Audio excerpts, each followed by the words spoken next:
আমি তারা ছাড়া নাম জানি না, জানি শুধু তোর চরণ। পার করে দে জীবন তরি, চাই না মাগো রত্নধন। আমি তারা ছাড়া নাম জানি না, জানি শুধু তোর চরণ।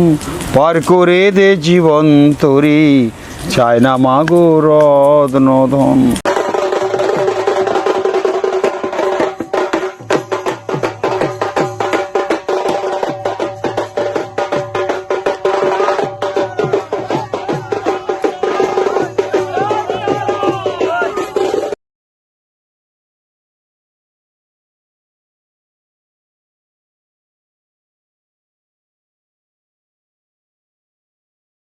নমস্কার, অ্যাস্ট্রোলজার তপন শাস্ত্রী বলছি।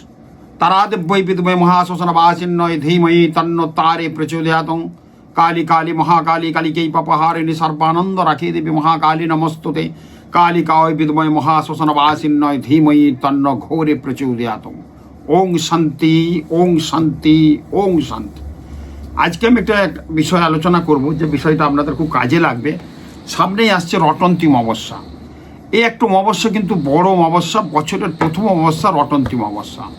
এই রটন্তিম অমাবস্যা এমন একটা অমাবস্যা, যে অমাবস্যায় কিন্তু শ্রীরামকৃষ্ণ মাকে রচনা করে পেয়েছিলেন, মাকে উনি দেখতে পেয়েছিলেন, মায়ের আরাধনা উনি দেখতে পেয়েছিলেন, মা কি কি ভালোবাসেন, কি খান, এরকম একটা দিক কিন্তু উনি পেয়েছিলেন এই অমাবস্যায়। আরে দারুণ অমাবস্যা। এবং এই অমাবস্যার আর একটা বৈশিষ্ট্য হচ্ছে মা বগলামুখী আছে। এই বগলামুখীর আবির্ভাব দিবস। মা ছিন্নমস্তা আছে, রোগ দালা মানে রাহুর আরাধ্য দেবী মা ছিন্নমস্তা। শোক তাপ রোগকে যিনি আরোগ্য করায়, সেই হচ্ছে রাহুর আরাধ্য দেবী ছিন্নমস্তা। ছিন্নমস্তার পুজো করলে কিন্তু, ছিন্নমস্তার মূর্তি কিন্তু বাড়িতে রাখতে নেই, কিন্তু ছিন্নমস্তার কোনো মন্দিরে ছিন্নমস্তার নাম করে পুজো দিলে, বা কালী মন্দিরে ছিন্নমস্তার নাম করে যদি পুজো দেওয়া যায়, তাহলে কিন্তু আপনাদের অনেক ভালো হয় এই অমাবস্যায় বিশেষ করে। আর কি, মা বগলামুখী শত্রুনাশের দেবী, মঙ্গলের আরাধ্য দেবী মা বগলা। যে বগলামুখী পাঠ করলে আমাদের শত্রু নাশ হয়, যে বগলামুখী পাঠ করলে মামলা মকদ্দমায় জেতা যায়, এই বগলার আবির্ভাব দিবস এই রটন্তিম অমাবস্যায়। তাহলে ছিন্নমস্তা মা বগলামুখীর আবির্ভাব দিবস হচ্ছে এই অমাবস্যায় হয়েছিল রটন্তিম অমাবস্যা। এটাকে মৌনী অমাবস্যাও বলে। কিন্তু এই অমাবস্যায় কয়েকটি কর্তব্য করণীয় আছে, আপনারা যদি করতে পারেন তাহলে আপনাদের জীবনে কিন্তু ভীষণ ভালো হবে। আমি এই অমাবস্যাতে তারাপীঠ চলে যাচ্ছি। তারাপীঠ আমার আশ্রম আছে জানেন, ওখানে পুজো পাঠ যজ্ঞ আমি করব। মহা শ্মশানে যজ্ঞটা হবে এই অমাবস্যাতে। এই অমাবস্যায় কিন্তু ভীষণ বড় যোগ। প্রথম তো বছরের প্রথম অমাবস্যা, দ্বিতীয় এতগুলো যোগ। মৌনী অমাবস্যা, মা বগলামুখীর আবির্ভাব দিবস, মা ছিন্নমস্তার আবির্ভাব দিবস। এই অমাবস্যায় যৌনদের একটা, আমাদের যে জৈন ধর্মাবলম্বী আছে, জৈন সম্প্রদায়ের একটা মেরু ত্রয়োদশী বলে একটা ওদের একটা যোগ আছে। এই যোগটা কিন্তু এই অমাবস্যাতেই হয়, অমাবস্যার আগের দিন, মেরু ত্রয়োদশী। তো এতগুলো কাজ এই অমাবস্যায় কিন্তু আমরা করতেই পারি। কিছু কাজ আমরা পালন করতে পারি, কিছু কাজ আমরা করণ ক্রিয়া করতে পারি, যেগুলো আমাদের জীবনে 2025 পার করলাম, 26-এর প্রথমেই এই অমাবস্যাটা মাঝামাঝি করে 18 তারিখে। এই অমাবস্যা হচ্ছে 17 জানুয়ারি শনিবার রাত্রি 12টা 15 অমাবস্যা পড়ছে। রাত্রি 12টা 15 অমাবস্যা পড়ছে। 18 জানুয়ারি রবিবার এই অমাবস্যা কিন্তু থাকছে 12টা 32 পর্যন্ত। তো এই অমাবস্যার যে কাজ আমরা কিন্তু করতে পারি, এই কাজ করলে কিন্তু আমাদের জীবনে অনেক কিছু ভালো হয়। তার মানে 18 জানুয়ারি রবিবার আমরা কাজটা করব। ওই দিন যেহেতু আবার 17 তারিখেও কাজ করা যায়, 17 থেকে 12টা 32-এর পর কিন্তু 12টা 15-এর পর বসতে হবে। ভীষণ একটা ভালো যোগ, ভীষণ একটা ভালো কাজ, ভীষণ একটা ভালো তারাপীঠের বুকে। এবং আমাদের সনাতন ধর্মের অমাবস্যা তিথিগুলো আমাদের ভীষণ কাজ হয়। বিশেষ করে আমাদের যে সব লাইনে আছি তন্ত্র মতে আমাদের কিছু কাজ হয়। যেমন কিছু কাজ আমরা করব, যজ্ঞ করব। যজ্ঞ আমাদের পাপের ভাগ কমিয়ে দেয়, যজ্ঞ আমাদের ভগবানের কাছাকাছি নিয়ে যেতে সাহায্য করে। এই যজ্ঞ করলে কিন্তু আমাদের ভগবানের কাছাকাছি অনেকটা যেতে পারবো।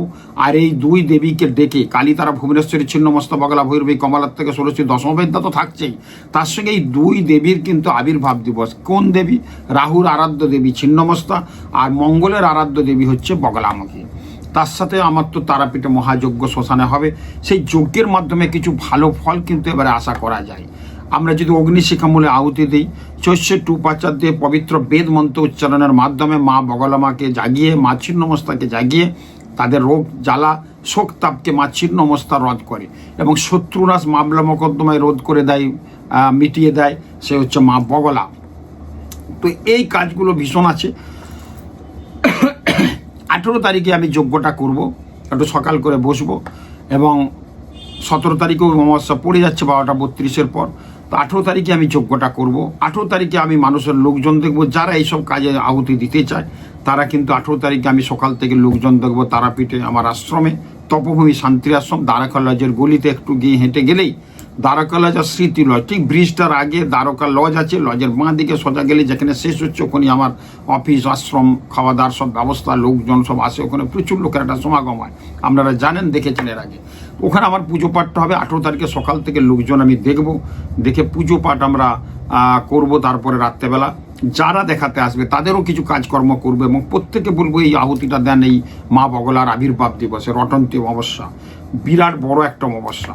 তো এখানে শত্রুনাশের জন্য বিশেষ একটা কাজ হবে, শত্রুনাশের জন্য যাদের মামলা মোকদ্দমায় প্রচণ্ড ব্যস্ত, মামলা মোকদ্দমায় জেরবার, উকিল টাকার পর টাকা নিচ্ছে, বছরের পর বছর আপনাকে যেতে হচ্ছে কোর্টে, কিন্তু কেসটা মিটছে না।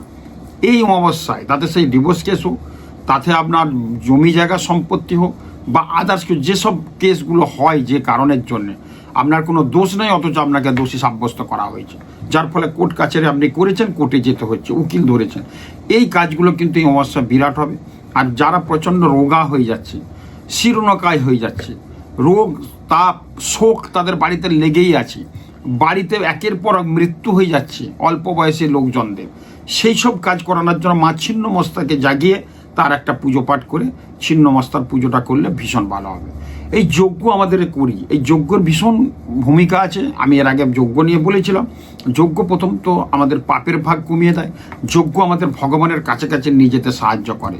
রবীন্দ্রনাথও বলেছেন আগুনের পরশমণি ছোঁয়াও প্রাণে জীবন ধন্য করো।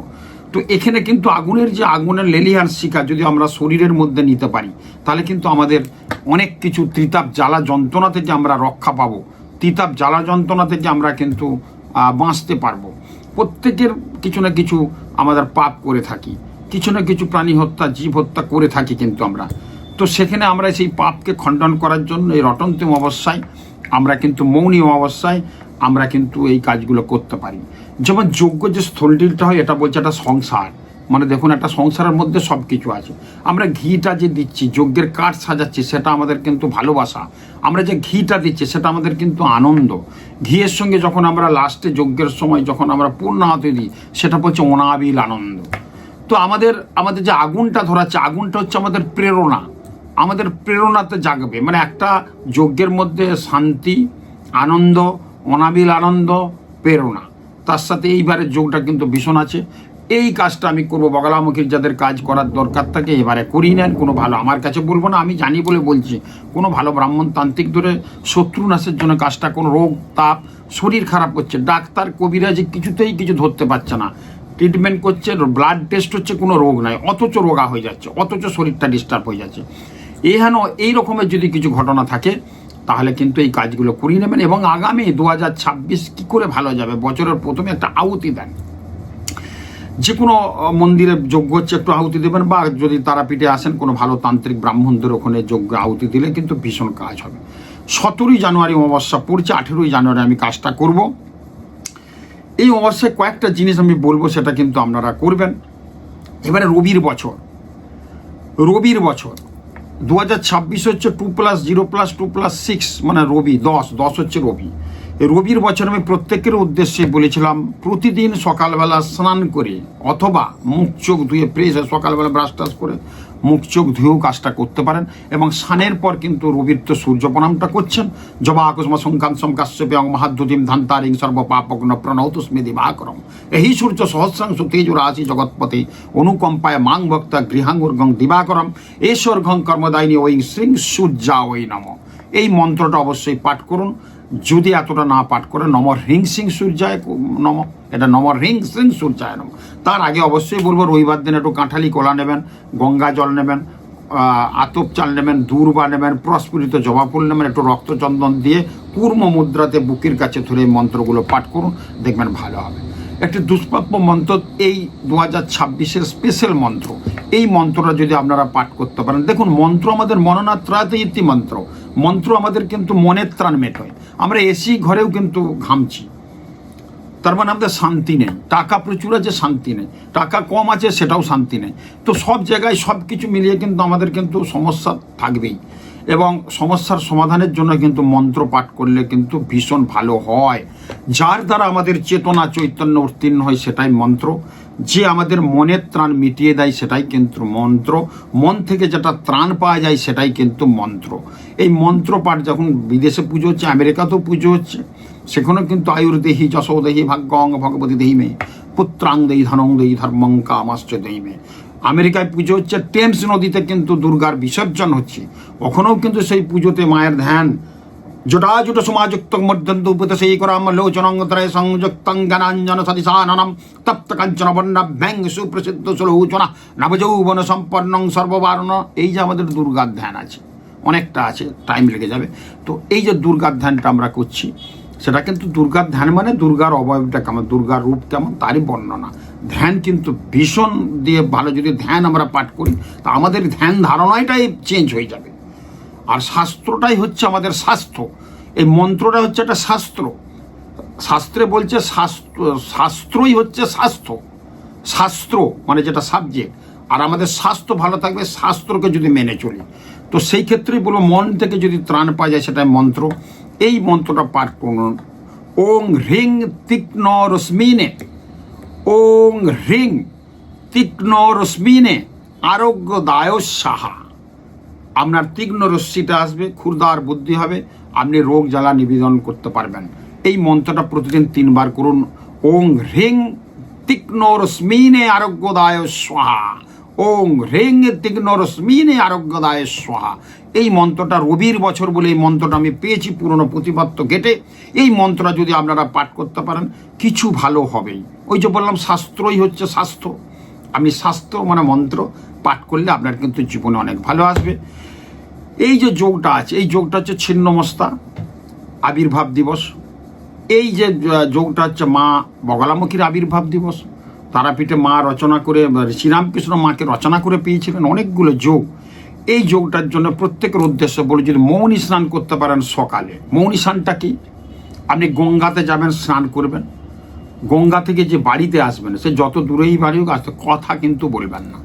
বাসে টামে উঠবেন, পয়সা হাতে নিয়ে যাবেন, কন্ডাক্টরকে পৌঁছে দেবেন, মুখ উঠবেন। এই যদি স্নানটা 2026-এর প্রথম, এই 2026-এর প্রাককালে, এই 18ই জানুয়ারি, যদি আমরা 18ই জানুয়ারি আপনি স্নানটা করুন, রবিবার সকালবেলা গঙ্গার ঘাটে চলে যান, স্নানটা করুন, করে অন্তত বাড়ি আসা পর্যন্ত আপনি কথা বলবেন না। অথবা আপনি হয়তো স্নান করে একটু দক্ষিণেশ্বরে পুজো দেবেন, অন্তত ওখানে আপনি 21 মিনিট মৌন থাকুন। 21 মিনিট ঘড়ি রেখে নেবেন, 21 মিনিট মৌন থাকুন, গঙ্গার দিকে তাকিয়ে 21 মিনিট জয় মা গঙ্গা, জয় মা গঙ্গা, জয় মা কালী, জয় মা কালী করে থাকুন, 21 মিনিট থাকুন। এটাকে বলে মৌনী স্নান। এবং প্রত্যেকের উদ্দেশ্য বলছে, গঙ্গা স্নান না করেন আপনারা প্রত্যেকে বাড়িতে যে যার মধ্যে 1 ঘন্টা মৌনী থাকবেন এই অমাবস্যায়, যদি থাকতে পারেন। আর গঙ্গা স্নানটা করলে ভীষণ ভালো। নদী থাকলে নদীতে স্নান করুন, পুকুরে হলে পুকুরে স্নান করুন, কিন্তু স্নান করার পর কিন্তু আপনি আসবেন কথা না বলে, এটাও কিন্তু ভালো। হয়তো সেটাও সম্ভব হচ্ছে না অনেক দূর, 21 মিনিট অন্তত আপনি কিন্তু থাকবেন। আর কি করবেন? 16 কলা দিয়ে পুজো দেবেন যে কোনো মন্দিরে। তারাপীঠ গেলে তো আমার এখনো দিচ্ছেন, বা আপনার পাশাপাশি কালী মন্দির হয়, এই রটন্তী অমাবস্যা যেখানে কালী মন্দির আছে, খুব সাড়ম্বরে পুজো হয়, মা কালীর আরাধনা করা হয়। এই রটন্তী অমাবস্যায় যদি আপনারা 16 কলা দিয়ে পুজো দেন, তাহলে আপনার জীবনে 16 কলা পূর্ণ হবে। তার সঙ্গে আলতা, সিঁদুর আর ফল মিষ্টি এসব দিয়ে পুজো দেবেন। 16 কলাটি দিয়ে কিন্তু সেই কলাটা আপনি নিয়ে আসবেন না, ঠাকুরমশাইকে বলবেন আমার নামগত্য দিয়ে মায়ের পাদ পদ্মে দিয়ে দেন, বা যেখানে দেয় ঠাকুরমশাই রাখবেন, সেখানে কিন্তু পুজো দেন, ভীষণ একটা ভালো ফল পাবেন। আর এই রটন্তী অমাবস্যায় অর্থাৎ রবিবার 18ই জানুয়ারি 5:09 থেকে 6:45-এর মধ্যে বাড়িতে একটা ঘরের মেঝের মধ্যে মাটির প্রদীপ ঘি দিয়ে জ্বালিয়ে রাখুন। বাড়িতে মাটির প্রদীপ জ্বালান, বাড়ির মধ্যে ঘরের মেঝেতে, মানে ঘরের মাঝামাঝি, হয়তো ঠাকুর ঘর আছে, ঘর ঠাকুরটা এক সাইডে আছে, ঠিক ঘরের মাঝামাঝি করে একটা প্রদীপ মাটির প্রদীপ খুব ভালো হয়। মাটির প্রদীপ জ্বালান, যখন প্রদীপটা রাখবেন অবশ্যই নিচে একটু কৃষ্ণ তিল রেখে দেবেন, কৃষ্ণ তিলের উপরে প্রদীপটা বসিয়ে দেবেন। এবং যদি প্রদীপ মাটির প্রদীপে পিল সুইচ পাওয়া যায়, মানে স্ট্যান্ড পাওয়া যায়, স্ট্যান্ডটা দিল, স্ট্যান্ডের নিচে একটু কৃষ্ণ তিল দিয়ে দেবেন, এক ভর্তি ঘি দিয়ে দেবেন, আর তুলো দিয়ে অবশ্যই কিন্তু আপনি ওটা প্রদীপটা সলতেটা করবেন। এবং যতক্ষণ জ্বলবে যতক্ষণ, আর ঘি দিতাম ওই যতক্ষণ জ্বলবে, আপনি কোন সময়টা দেবেন, 5:09 থেকে 6:45, 18ই জানুয়ারি রবিবার।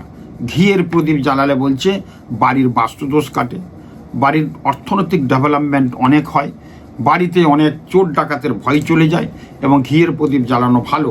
এবং ওই বাড়িতে যদি আপনাদের ঠাকুর দেবতা থাকে, কালীর মূর্তি বা থাকে, তাহলে 108 জবার মালা দিয়ে আপনারা মিষ্টি ফল যেভাবে পুজো দেন ভোগ টোগ করতে পারেন। অনেক বাড়িতে খিচুড়ি রান্নাও করে 5টা ভাজা খিচুড়ি অন্ন ভোগ দেওয়া যায়, সেটাও আপনারা করতে পারেন। এই অবস্থায় কিন্তু ভীষণ একটা বড় যোগ, গঙ্গা স্নানটা করুন, এই কাজগুলো কিন্তু করুন, দেখবেন অনেক ভালো হবে। 16 কলা দিয়ে পুজো দেন, আলতা পেরে শাড়ি দেবেন মাকে, এবং শাঁখা, নোয়া, পলা, আলতা, সিঁদুর, 16 কলা নিয়ে যাবেন, আর মায়ের পুজোর দক্ষিণা দেবেন, এবং সেখানে মায়ের পুজোটা করালে আপনার কিন্তু আপনি সারাদিন উপোস রইলেন, খুব ভালো। পুজোটা কোনো মন্দিরে দিয়েছে, তারপর খাওয়া দাওয়া করুন। যদি না উপোস থাকতে পারেন, আপনি আটা রুটি খেতে পারেন, বা ছোলা ছাতুর শরবত খেতে পারেন। অন্তত ভাত, মুড়ি, মাছ, মাংস, ডিম খাবেন না, লক্ষ্মীর দানা ছোবেন না। আর যদি আপনি একদম পুজো দেওয়া পর্যন্ত, সাধারণত আমার পুজোটা হয় তারাপীঠে সারা রাত ধরে, সেটা সম্ভব না, একটু খাওয়া দাওয়া করতে হবে। আমার বাড়ি, আমার ওই আশ্রমেও রান্না হয় সকালবেলা, লুচি, তরকারি, নিরামিষ সব, ওখানে অতক্ষণ সবাই থাকতে পারবে না। আমি যজ্ঞতে যাই 9টা-10টার সময়, সারা রাত চলে। আপনার বাড়িতে যদি না, মানে পাশাপাশি মন্দির থেকে সারাদিন উপোস থাকুন, তারপর আপনি গিয়ে পুজোটা দিয়েছে, তারপর আপনি খাবেন সব কিছু। মাছ, মাংস, ডিমটা খাবেন না, ভাত খাবে তো খিচুড়ি খেতে পারেন, আটা রুটি, ফলমূল খেতে পারেন, দারুণ একটা ভালো ফল পাবেন। এই মন্ত্রগুলো পাঠ করুন।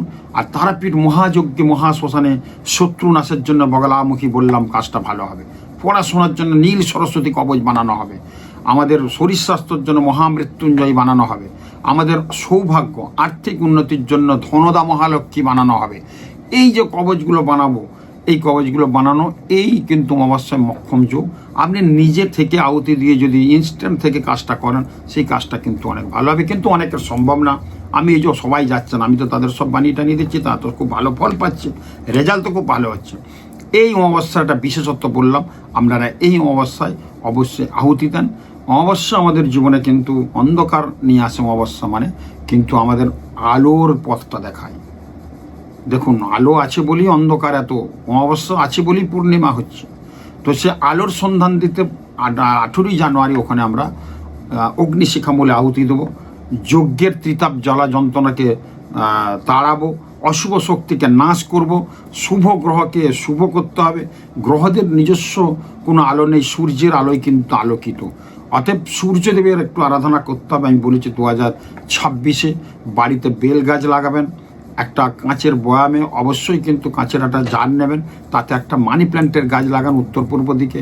উদীয়মান সূর্যর ছবি ড্রয়িং রুমে বসে লাগিয়ে রাখুন, ড্রয়িং রুমে যে রুমে বসেন আপনারা সেখানে লাগিয়ে রাখুন। রবির আরও কতগুলো কাজ বলেছে, এগুলো পালন করুন। তারাপীঠ নিয়ে, যজ্ঞ নিয়ে বললাম, আপনারা অবগত হলেন। এবং যদি মনে হয় আসুন, বা কোথাও যে যজ্ঞে একটু আহুতি দেন, বা এই দিনে পুজোর যে করণীয়গুলো বললাম, এগুলো কিন্তু করবেন, ভীষণ ভালো হবে, এবং আপনার জীবনে সার্থকতা আসবেই। আর মৌনী অবস্থায়, রটেন তমস্যায় অন্তত 1 ঘন্টা বাড়িতে থাকলে চুপ থাকবেন, মৌনী থাকবেন, কোনো কথা বলবেন না, দেখবেন এই কাজগুলো করুন, খুব ভালো থাকুন। নমস্কার।